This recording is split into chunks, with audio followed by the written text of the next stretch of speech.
Magandang gabi po sa inyo lahat. Alexander Lexter Juice na babalik para sa inyong evening update. Rock Santos posted 2 hours ago, Christmas came early this year. Yan ang post niya.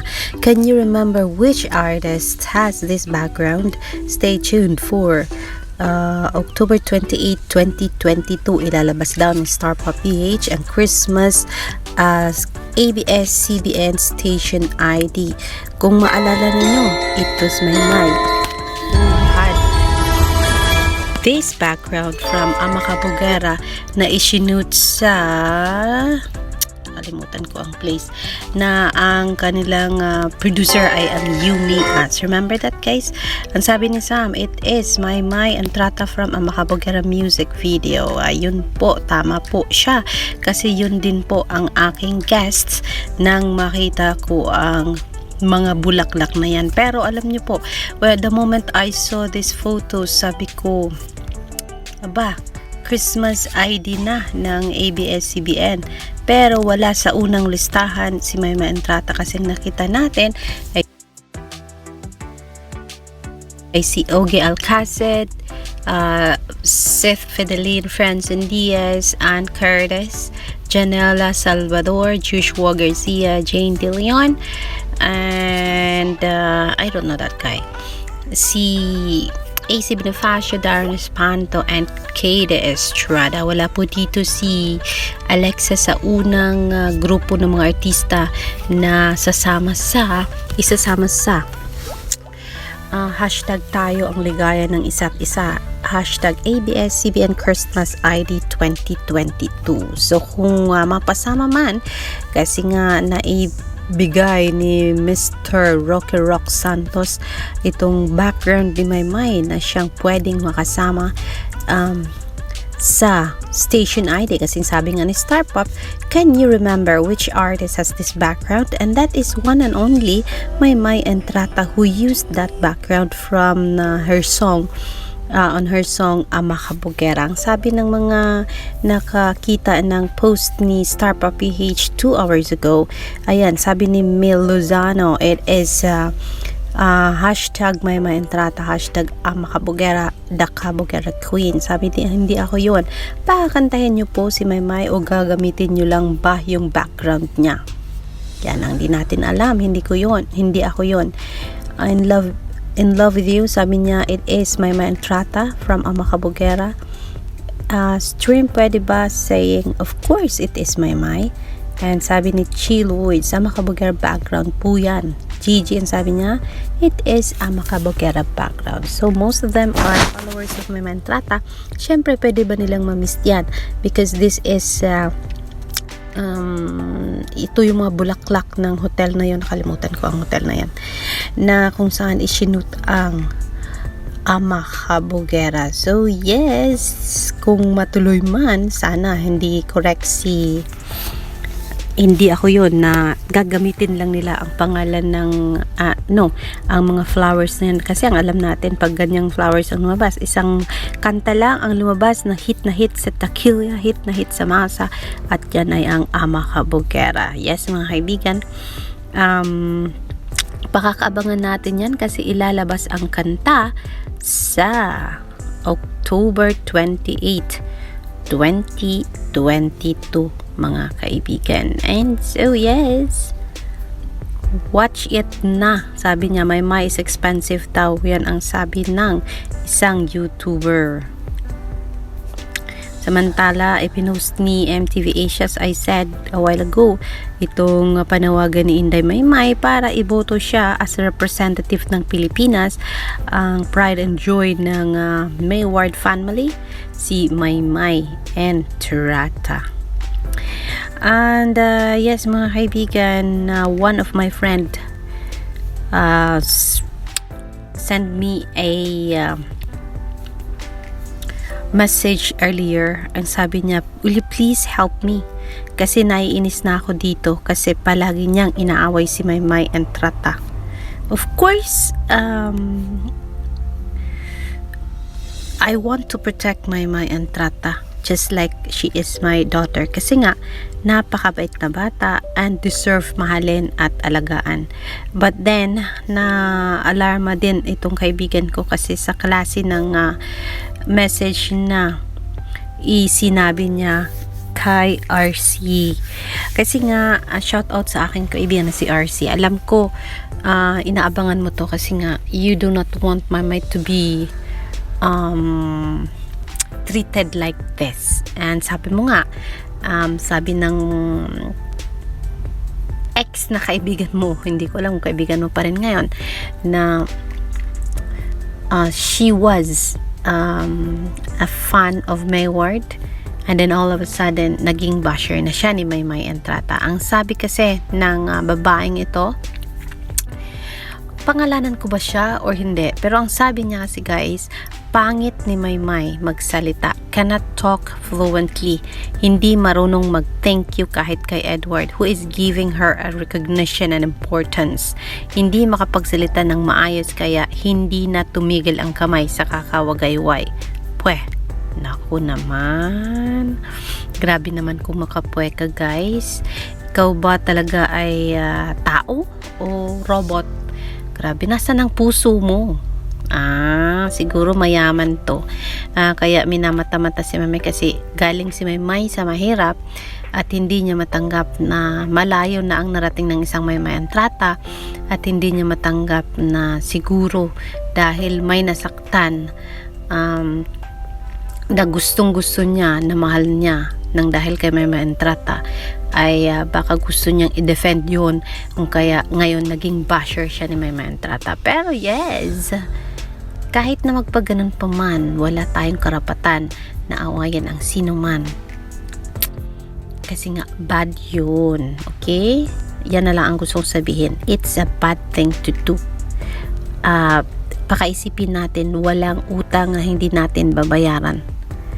Kahit hanggang salita lang yan, pero ang lalim ng sakit niyan.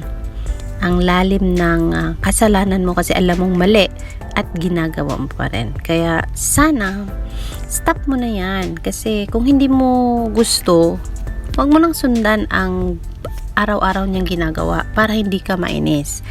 Much better, ang gagawin mo, focus ka sa kung sino ang mahal mo. That's the only way how to avoid committing sins. Kasi nasa mata ang kasalanan, nasa bunganga, nasa dila, nasa isip. So, para maiwasan ang pagkakasala, kung ayaw mo siyang makita at dahil alam mong siya ay magiging cause na magkakasala ka, naku, ilipat mo yung tingin mo sa iba. That's the only way to avoid committing sins. Kasi iisa lang ang buhay natin, alalahanin mo at ayokong one day mag-regret ka dahilan lang sa inis mo at sa galit mo kay Maymay. Kaya payong kapatid, focus ka na lang sa kung sino ang mahal mo. Huwag mo nang i-bash pa kung sino man ang ayaw mo kasi one day sisingilin ka ng kalikasan ng dahil dyan. Hindi lang ng kalikasan kasi lahat ng ginagawa natin, lahat ng nasa isipan natin ay nakikita yan ng puong may kapal. But yes, hanggang dyan na lang yung komento ko sa'yo kung sino ka man. Your name starts with letter N and I do not want to name you, pero bahala ka na. Mag-isip ka kung sino ka man. Isipin mo, that is not right. Okay? Okay.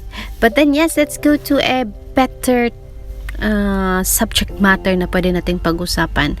Nylon Manila says, a catchy banger and bomb looks, the power that she holds. Yan ang sinabi ni Nylon Manila about Maymay Entrata. Hashtag Maymay Entrata is definitely serving boss bitch energy with hashtag pwede ba? As she brings back Y2K with powerhouses Victoria and Rox Santos. At ipinost niya ito.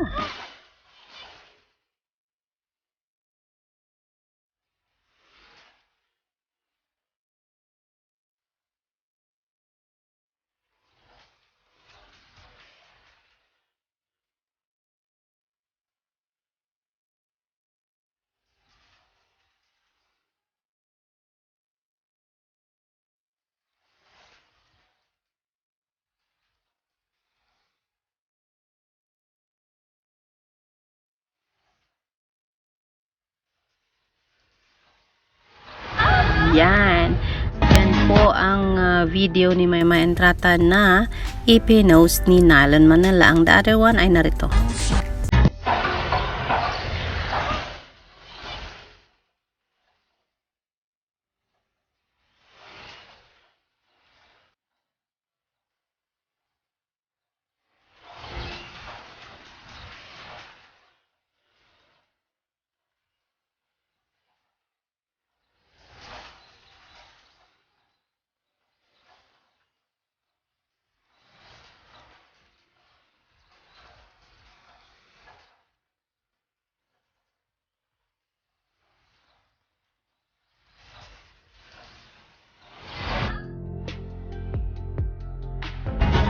Ayan, surely hit na hit kasi kung sino-sino ang sumayaw sa Pwede Ba ni Miss Victoria. Pero yes, inaantay ng mga taga-subaybay ni Maymay ang imbita sa kanya ng Wish Bus FM kasi gusto nilang marinig ito ng live kasi nga narinig nila ito sa Bacolod pero not all are getting the right video na talagang perfect for